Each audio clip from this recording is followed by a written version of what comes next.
दिनांक 19/3/2025 रोजी बोधलेनगर मागे असलेल्या आंबेडकरवाडी येथील सार्वजनिक शौचालयासमोर टोळक्याने उमेश भगवान जाधव व प्रशांत भगवान जाधव या दोघे भावांचा कोयत्याने वार करत निर्गुणपणे खून केला म्हणून उपनगर पोलीस स्टेशन येथे गुन्हा दाखल करण्यात आला होता। त्याप्रमाणे आज पावेतो गुन्ह्यात एकूण 6 आरोपींना अटक करण्यात आली असून सदर गुन्ह्यात आणखी एक आरोपीचा सहभाग असल्याने तो आरोपी फरार होता।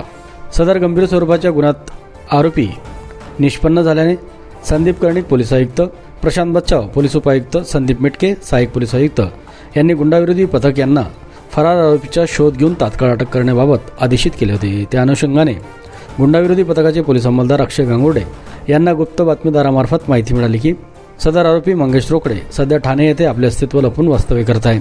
दिनांक 29/4/2025 रोजी पोलीस पथक रवाना झाले। ठाणे शहर येथे आरोपिताचे नातेवाईक राहत असलेल्या कापूरबावडी पोलीस ठाणे हद्दीतील मनोरमा नगर झोपडपट्टीत सापळा रचून दिनांक 30/4/2000 रोजी दुपारच्या सुमारास आरोपी यास अटक करून ताब्यात घेतले। पुढील कारवाई नाशिक शहर पोलीस करीत आहेत।